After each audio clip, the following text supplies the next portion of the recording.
Morning children, as you all know we have started the chapter number 2, biological classification. In this chapter we have started the first paragraph with the classification system given by the Aristotle and Linnaeus, and after that we get that the final classification system was given by R.H. Whitaker. ठीक है, इसमें आपको point wise बस लिखना है। 2 kingdom system के बारे में, नोट्स के बारे में बच्चे मुझसे पूछ रहे थे, तो मैं इस चैप्टर के मैं नोट्स चाहती हूँ कि आप लोग खुद बनाएं, बिकॉज अगर आप साथ साथ खुद बनाते रहेंगे तो आपका चैप्टर प्रिपेयर होता रहेगा। जहाँ भी आपको कोई इशू आए आप मुझसे पूछ सकते हो। तो ठीक है, इसमें आपको क्या करना है, स्टार्टिंग में एरिस्टोटल के बारे में थोड़ा सा लिखना है, फिर लीनियस के बारे में, और फाइनली 5 किंगडम सिस्टम का नाम देके और उनके जो कैरेक्टरिस्टिक फीचर्स है वो बनाने हैं। इसके साथ साथ मैंने आपको ये भी बताया था कि आप ये जो आपका ये है क्लासिफिकेशन चार्ट, इसको भी आप कंप्लीट कर लेंगे नोटबुक में, तो ये आपको बनाना है साथ में। ठीक, इसके बाद ये क्लासिफिकेशन के कुछ पॉइंट्स हैं, पॉइंट्स वाइज आप लिखेंगे। आप पैराग्राफ वाइज काम नहीं करेंगे, बिकॉज मुझे इसमें कोई प्रॉब्लम नहीं, बिकॉज आप जो पैराग्राफ लिखते हैं उसको आपको पढ़ने में इंटरेस्ट कम आता है।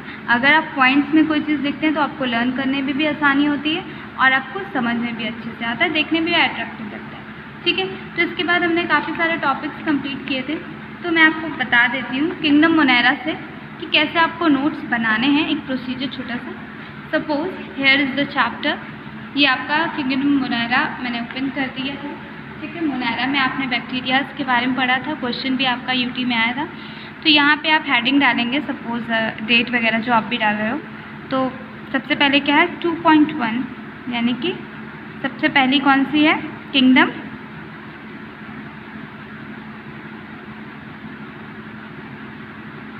मोनेरा, इसको आप अंडरलाइन कर देंगे। ठीक है, अब इसमें आप पॉइंट वाइज लिखेंगे, ठीक, स्टार 1 2 जो भी बनाना है। तो it is a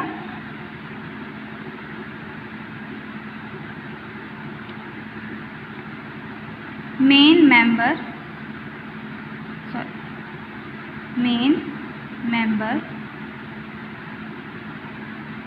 is bacteria। Okay, इसके बाद आप सेकंड पॉइंट लिखेंगे, कैसे होते हैं ये, यूजुअली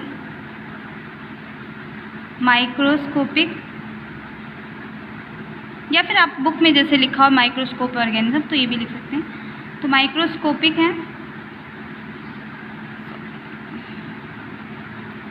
माइक्रोस्कोपिक। ओके, ये आपका हो गया। ठीक, इसके बाद नेक्स्ट पॉइंट लिखेंगे, कहाँ पे होते हैं ये, तो यहाँ आप हैबिटेट डाल देंगे। ठीक है, जहाँ पे वो रहते हैं उसका आप हैबिटेट बना के लिख देंगे, और हैबिटेट इनका क्या है, कहाँ पाए जाते हैं, एवरीवेयर। तो आप पेन चेंज कर सकते हैं, यहाँ पे ये इसको अलग कलर से लिख सकते हैं। हैबिटेट क्या है, बैक्टीरिया का एवरीवेयर, कहीं भी, या फिर ब्रैकेट में लिख सकते हो ओमनी प्रेजेंट। ये देखिए, यहीं से मैं उठा उठा के लिख रही हूँ, लेकिन पॉइंट वाइज, अब आपको समझ में आएगा। ऐसे नेक्स्ट पॉइंट आप लिख लेंगे। ठीक है, तो यहाँ पे ये सब चीज़ें लिखनी, एवरीवेयर आपने लिख दिया तो आप ब्रैकेट में लिख सकते हैं हॉट स्प्रिंग, डेजर्ट, स्नो, ये सब चीज़ें डाल के लिख सकते हैं। ठीक है, इसके अलावा अब क्या करेंगे, types of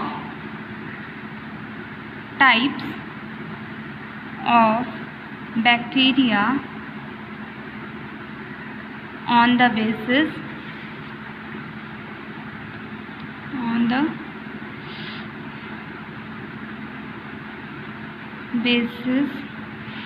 of its shape and size। Shape and size के अकॉर्डिंग कैसे हैं, 4 टाइप्स के हैं। ठीक है, नंबर 1 कौन सा है आपका,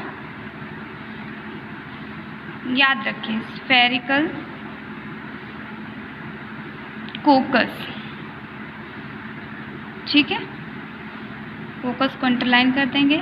नंबर 2 है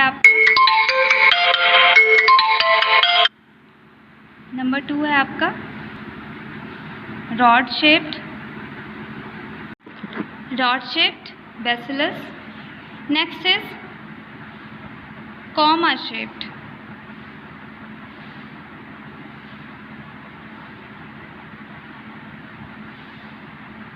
ओके, तो एग्जाम्पल है इसका vibrio. Okay, and the last one is that is spiral shaped. Okay, example is spiralum.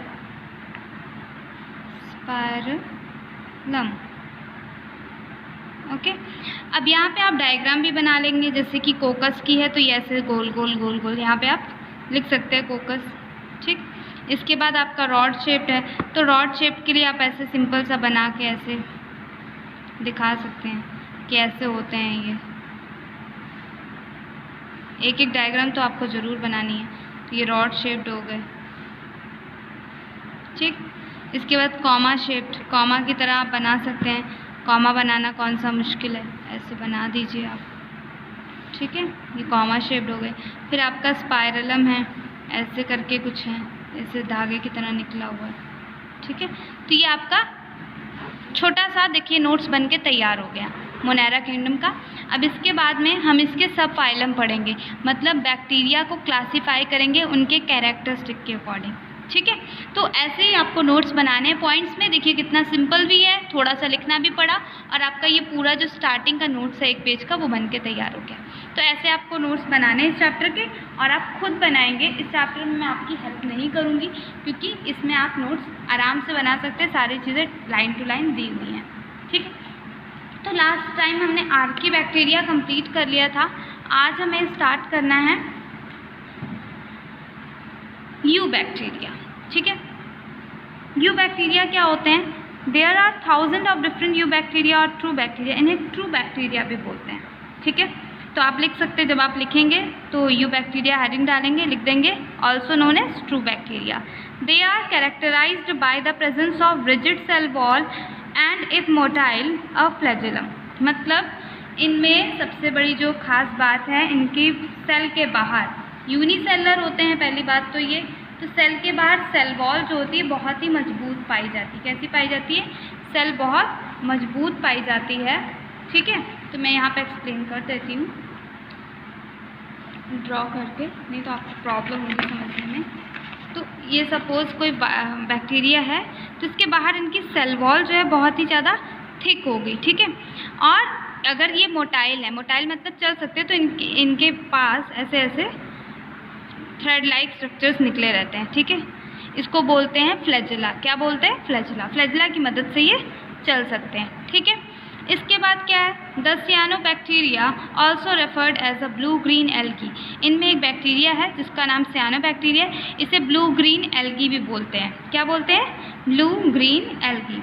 ठीक, क्यों बोलते हैं? क्योंकि ये प्लांट्स की तरह, एल्गी को मैंने बताया था ना ये प्लांट किंगडम में आता है, लेकिन इसको एल्गी क्यों बोल रहे हैं? बिकॉज ये कुछ प्लांट के कैरेक्टरिस्टिक को शो करता है.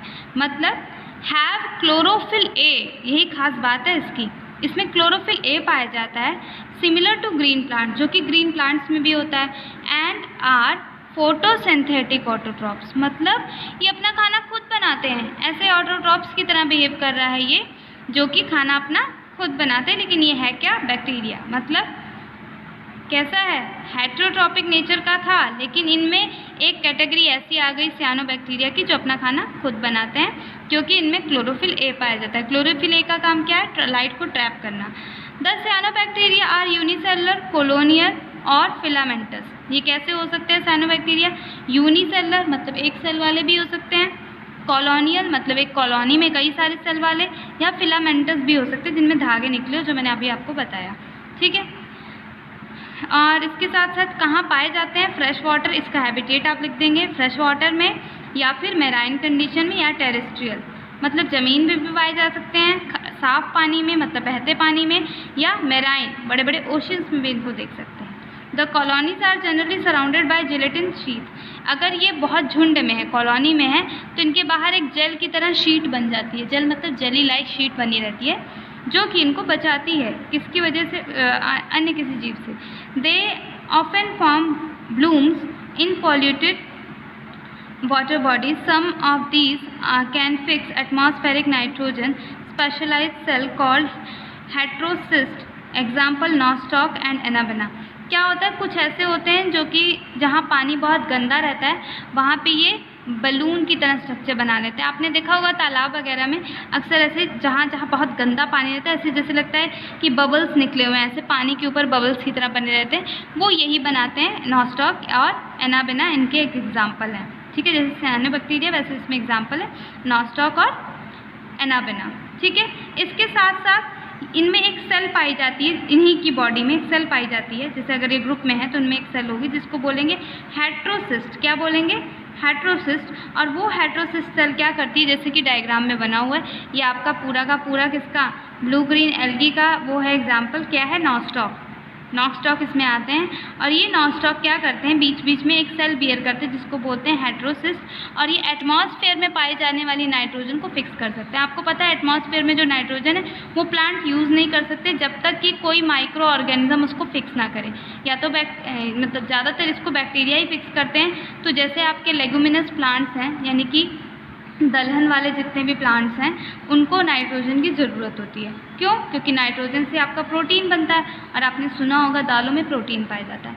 तो प्रोटीन को बनाने के लिए आपको नाइट्रोजन की ज़रूरत पड़ेगी, ठीक है।